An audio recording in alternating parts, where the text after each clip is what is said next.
عزیز طلباء، ہم آپ کی خدمت میں خورشید اردو ادب چینل کی طرف سے حاضر ہیں۔ آج ہم آپ کو درخواست نویسی کے بارے میں کچھ بتائیں گے کہ آپ اپنے اسکول کے ہیڈ ماسٹر صاحب کو کس طرح سے درخواست لکھیں گے۔ اگر یہ درخواست کے بارے میں اس کا جو مواد ہے، سوال آ جاتا ہے اکثر کہ آپ کا نام اسکول سے خارج ہو گیا ہے، آپ اپنے جو ہیڈ ماسٹر صاحب ہیں یا اسکول کے جو پرنسپل صاحب ہیں ان کو درخواست لکھیں گے کہ آپ کا نام دوبارہ داخل کر لیں تاکہ آپ کی پڑھائی کا حرج نہ ہو۔ تو آئیے اس درخواست کا آغاز کرتے ہیں۔ تو میں آہستہ آہستہ آپ کو بتایا جا رہا ہوں، آپ ساتھ ساتھ اس کو نوٹ کریں اور کوشش کریں کہ درخواست لکھنے کا طریقہ آپ کو آ جائے، کیونکہ بچے اکثر یہ جو کچھ چیزیں ہیں جو بھول جاتے ہیں، بعد میں پھر وہ لکھ نہیں پاتے تو پھر ان کے نمبر کٹ جاتے ہیں۔ تو بخدمت ہیڈ ماسٹر صاحب گورنمنٹ ہائی اسکول الف بے ج، یعنی اپنے جگہ کا نام آپ جو بھی لکھ سکتے ہیں، لاہور لکھ سکتے ہیں، کراچی لکھ سکتے ہیں، راول پنڈی لکھ سکتے ہیں، کوئی بھی لکھ سکتے ہیں، کوئی اس میں وہ نہیں ہے۔ ویسے میں نے مثال کے طور پر الف بے ج لکھ دیا، کیونکہ اسکول کا نام اپنے جو ظاہری بات ہے جب ایگزامینیشن ہو رہا ہوتا ہے تو وہ جو پیپر چیک کرنے والے ہوتے ہیں ان کو یہ نہیں پتہ ہوتا کہ یہ بچہ کون ہے اور یہ کہاں سے ہے، اس لیے آپ نے اپنا نام بھی نہیں لکھنا اور اپنا علاقے کا نام بھی نہیں لکھنا۔ یہ وہاں پہ باقاعدہ ہدایات میں شامل ہوتی ہے یہ بات کہ آپ نے اپنا نام نہیں لکھنا، نہ ادارے کا نہ اپنا، ٹھیک ہے۔ تو یہ دیکھیں، بخدمت ہیڈ ماسٹر صاحب گورنمنٹ ہائی اسکول الف بے ج، جناب عالی گزارش ہے کہ میں ایک ہفتہ اسکول سے غیر حاضر رہا اور میرا نام خارج ہو گیا ہے۔ میری طبیعت بخار کی وجہ سے بہت خراب تھی۔ میرے گاؤں میں فون کی سہولت نہ ہے، وہاں موبائل فون کا ٹاور نہ ہونے کی وجہ سے سگنل نہیں آتے اور کسی سے رابطہ ممکن نہیں ہے۔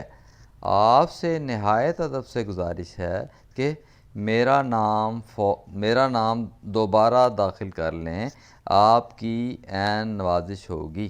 الحارث، آپ کا تابع دار شاگرد الف بے ج جماعت۔ یہی درخواست 9th میں بھی آ جاتی ہے، یہی آپ 8th کلاس میں بھی آ جاتی ہے، 7th میں بھی آ جاتی ہے۔ تو میں نے یہ فی الحال یہاں پہ جماعت ششم لکھ دیا، ٹھیک ہے۔ فریق کا مطلب ہوتا ہے سیکشن، فریق آپ کا کون سا؟ اے، ٹھیک ہے۔ اور سب سے آخر میں آپ نے رول نمبر لکھ دینا ہے اپنا، یہ بھی میں نے فرضی لکھ دیا ہے، 13 14 جو بھی آپ کا ہوگا آپ لکھ دیں گے۔ اس کے بعد دائیں طرف آپ نے تاریخ لکھ دینی ہے 29 مئی 2022، یہ بھی میں نے ویسے لکھ دی ہے تاکہ آپ کو تھوڑا سا اندازہ ہو جائے۔ امید ہے آپ کو درخواست لکھنا اب آسان ہو جائے گا۔ کوشش کیجئے کہ اس درخواست کے انداز کو آپ اچھی طرح یاد کر لیں، اور آپ کو اب یہ ہے کہ یہ درخواست نویسی نہیں بھولنا چاہیے۔ دوسری بات یہ ہے کہ آپ نے اس چیز کا خیال رکھنا ہے کہ کیا خیال رکھنا ہے آپ نے کہ جو درخواست ہے، اب دیکھیں نا، یہ الحارث کے بعد جو چیزیں ہیں یہ آپ نے اسی طرح لکھ دینی ہیں۔ اسی طرح یہ اوپر جو ہے بخدمت ہیڈ ماسٹر صاحب جناب عالی تک بھی اسی طرح لکھ دینا ہے۔ گزارش ہے کہ بعد آپ نے جو آگے لکھنا ہے، وہ جو امتحان میں سوال آئے گا آپ نے اس کے مطابق لکھنا ہے۔ اب یہ تو میں نے آپ کو لکھ دیا نا کہ یہ سوال آ جاتا ہے کہ دوبارہ داخلے کی صورت میں اگر نام خارج ہو گیا ہے کسی وجہ سے تو آپ کیسے درخواست لکھیں گے، تو آپ نے اس طرح لکھنی ہے۔ اسی طرح بڑے بھائی کی شادی ہے، اس کے لیے درخواست لکھنی ہے، یا کوئی اور میٹر ہے تو وہ آپ نے اس طرح سے مواد کو اس کے مطابق ڈھال لینا ہے۔ تو عزیز طلباء، میں آپ سے اجازت چاہتا ہوں۔ امید ہے آپ کو یہ آج کا چھوٹا سا لیکچر پسند آیا ہوگا۔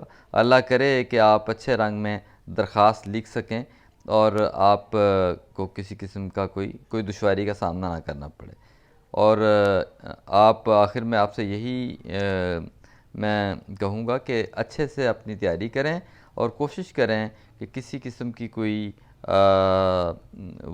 سستی یا کہنا چاہیے کوئی غفلت نہ کریں، اپنے امتحانات کی تیاری کیجیے، ٹھیک ہے جی۔ اللہ تعالیٰ آپ کے ساتھ ہو۔ اللہ حافظ۔